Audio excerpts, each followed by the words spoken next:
Cricket ಜಗತ್ತಿನ interesting ಸುದ್ದಿಗಳನ್ನು quick ಆಗಿ ಹೇಳ್ತೇನೆ ಕ್ರಿಕೆಟ್ ರೌಂಡ್ ಅಪ್ ನಲ್ಲಿ. ನಾನು ಶಾಂತಾ. ನೀವು ಸುದ್ದಿಯಾನದ ಸಬ್ಸ್ಕ್ರೈಬರ್ ಆಗೋದಕ್ಕೆ ಮರಿಬೇಡಿ. ಹರಿಯಾಣವನ್ನ ಮಣಿಸಿ ಕರ್ನಾಟಕ ತಂಡ ಫೈನಲ್ಗೇರಿದೆ.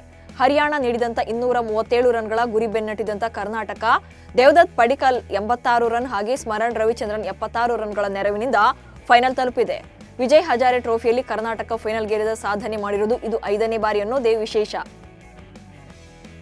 ಬಿಸಿಸಿಐ ಹೊಸ ನಿಯಮವನ್ನು ಘೋಷಣೆ ಮಾಡಿದ ಬೆನ್ನಲ್ಲೇ ಡಿಡಿಸಿಎ ದೆಹಲಿ ರಣಜಿ ಸಂಭಾವ್ಯ ತಂಡದಲ್ಲಿ ಹರ್ಷಿತ್ ರಾಣಾ, ರಿಷಬ್ ಪಂತ್ ಹಾಗೂ ವಿರಾಟ್ ಕೊಹ್ಲಿ ಹೆಸರನ್ನ ಘೋಷಣೆ ಮಾಡಿದೆ. ಈ ಬಗ್ಗೆ ಡಿಡಿಸಿಎ ಕಾರ್ಯದರ್ಶಿ ಅಶೋಕ್ ಶರ್ಮಾ ಪ್ರತಿಕ್ರಿಯೆ ನೀಡಿದ್ದಾರೆ. ಸೌರಾಷ್ಟ್ರ ವಿರುದ್ಧದ ದೆಹಲಿಯ ರಣಜಿ ಟ್ರೋಫಿ ಪಂದ್ಯಕ್ಕೆ ರಿಷಬ್ ಪಂತ್ ಲಭ್ಯವಿರೋದಾಗಿ ಖಚಿತಪಡಿಸಿದ್ದಾರೆ. ಆದರೆ ವಿರಾಟ್ ಕೊಹ್ಲಿ ಕಡೆಯಿಂದ ಯಾವುದೇ ಮಾಹಿತಿ ಬಂದಿಲ್ಲ ಎಂದಿದ್ದಾರೆ. ಮುಂಬೈ ಕ್ರಿಕೆಟಿಗರು ದೇಶೀಯ ಕ್ರಿಕೆಟ್ಗೆ ಆದ್ಯತೆ ನೀಡುತ್ತಾರೆ, ಕೊಹ್ಲಿ ಅವರಿಂದ ಸ್ಫೂರ್ತಿ ಪಡೆಯಬೇಕು ಎಂದು ಅಶೋಕ್ ಶರ್ಮಾ ಹೇಳಿದ್ದಾರೆ.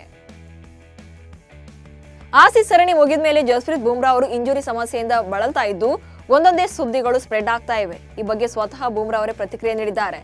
ಬೆಡ್ ರೆಸ್ಟ್ ನಲ್ಲಿ ಇದ್ದೀನಿ ಅನ್ನೋದೆಲ್ಲ ಸುಳ್ಳು ಸುದ್ದಿಗಳನ್ನ ಹರಡೋದು ಸುಲಭ ಎಂಬುದು ಗೊತ್ತಿದೆ.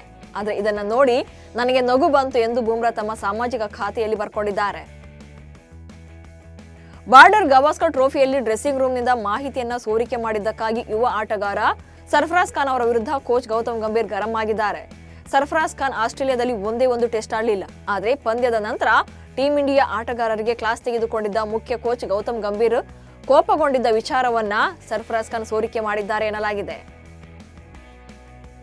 ಸಂಜು ಸ್ಯಾಮ್ಸನ್ಗೆ ಚಾಂಪಿಯನ್ಸ್ ಟ್ರೋಫಿಯಿಂದ ಗೇಟ್ ಪಾಸ್ ಸಿಗೋದು ಫಿಕ್ಸ್ ಆಗಿದೆ. ಇದಕ್ಕೆ ಕಾರಣ ಕೂಡ ರಿವೀಲ್ ಆಗಿದೆ.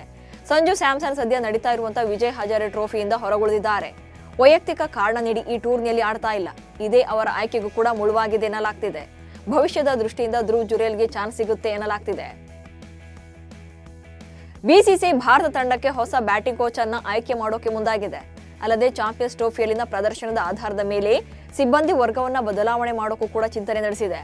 ಬ್ಯಾಟಿಂಗ್ ಸುಧಾರಣೆಗಾಗಿ ಹೊಸ ಸಿಬ್ಬಂದಿಯ ನೇಮಕ ಅಗತ್ಯವಿದೆ ಎಂಬ ತೀರ್ಮಾನಕ್ಕೆ ಬಿಸಿಸಿಐ ಬಂದಿದೆ. ಬ್ಯಾಟಿಂಗ್ ಕೋಚ್ಗಾಗಿ ದೇಶೀಯ ಕ್ರಿಕೆಟ್ನ ಅನುಭವಿಗಳನ್ನು ನೋಡಲಾಗ್ತಾ ಇದೆ. ಆದರೆ ಗಂಭೀರ್ಗೆ ಬ್ಯಾಟಿಂಗ್ ಕೋಚ್ ಬೇರೆಯವರು ಬೇಡ ಎಂಬ ಧೋರಣೆ ಇರುವಾಗಲೇ ಹೊಸ ಬ್ಯಾಟಿಂಗ್ ಕೋಚ್ ಅನ್ನು ನೇಮಿಸೋಕೆ ಬಿಸಿಸಿಐ ಮುಂದಾಗಿದ್ದು ಕುತೂಹಲ ಕೆರಳಿಸಿದೆ.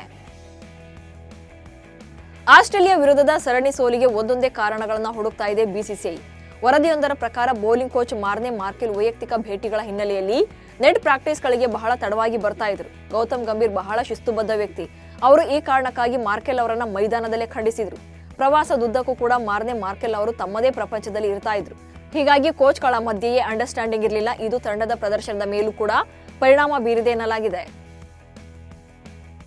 ಆಸ್ಟ್ರೇಲಿಯಾದಲ್ಲಿ ನಡೀತಾ ಇರುವಂತಹ ಬಿಗ್ ಬ್ಯಾಶ್ ಲೀಗ್ ನಲ್ಲಿ ಸ್ಟೀವ್ ಸ್ಮಿತ್ ಬೋಲ್ಡ್ ಆಗುವುದನ್ನು ತಪ್ಪಿಸಿಕೊಂಡಿದ್ದಾರೆ. ಅಡಿಲೇಡ್ ಸ್ಟ್ರೈಕರ್ಸ್ ಮತ್ತು ಸಿಡ್ನಿ ಸಿಕ್ಸರ್ಸ್ ತಂಡಗಳು ಮುಖಾಮುಖಿಯಾಗಿದ್ವು. ಸಿಡ್ನಿ ಸಿಕ್ಸರ್ಸ್ ಪರ ಕಣಕ್ಕಿಳಿದಿರುವಂತಹ ಸ್ಟೀವ್ ಸ್ಮಿತ್ 4ನೇ ಓವರ್ನಲ್ಲಿ ಇನ್ನೇನು ಕ್ಲೀನ್ ಬೌಲ್ಡ್ ಆಗ್ತಾ ಇದ್ರು. ಆಗ ಸ್ಮಿತ್ ಚೆಂಡನ್ನ ತಡೆಯುವ ಮೂಲಕ ನಾಟ್ಔಟ್ ಆದ್ರು. ಸ್ಮಿತ್ ಅವರ ಸೂಪರ್ ಸೇವ್ ವಿಡಿಯೋ ಈಗ ವೈರಲ್ ಆಗಿದೆ. ಕ್ರಿಕೆಟರ್ ಶ್ರೇಯಾಂಕಾ ಪಾಟೀಲ್ ಭರ್ಜರಿ ಡ್ಯಾನ್ಸ್ಗೆ ಫ್ಯಾನ್ಸ್ ಫಿದಾ ಆಗಿದ್ದಾರೆ. ಶ್ರೇಯಾಂಕಾ ಪಾಟೀಲ್ ಉಯ್ಯಮ್ಮ ಹಾಡಿಗೆ ಹೆಜ್ಜೆ ಹಾಕಿದ್ದು ವಿಡಿಯೋ ಸೋಷಿಯಲ್ ಮೀಡಿಯಾದಲ್ಲಿ ಸಿಕ್ಕಾಪಟ್ಟೆ ವೈರಲ್ ಆಗ್ತಾ ಇದೆ. ಡ್ಯಾನ್ಸ್ ಮೂವ್ಸ್, ಎಕ್ಸ್ಪ್ರೆಷನ್ಸ್ ಎಲ್ಲವೂ ಕೂಡ ಪರ್ಫೆಕ್ಟ್ ಆಗಿದ್ದು ಹಾಡಿಗೆ ತಕ್ಕಂತ ಹಾವಭಾವವನ್ನು ತೋರಿಸಿ ಸೊಂಟ ಬಳಕಿಸಿದ್ದಾರೆ. ಫ್ಯಾನ್ಸ್ ಒನ್ಸ್ ಮೋರ್ ಟಗರು ಪುಟ್ಟಿ ಅಂತ ಖುಷಿ ಪಟ್ಟಿದ್ದಾರೆ. ಇವಿಷ್ಟು ಇವತ್ತಿನ ಕ್ರಿಕೆಟ್ ರೌಂಡ್ ಅಪ್ ಸುದ್ದಿಗಳು. ನಮಸ್ಕಾರ.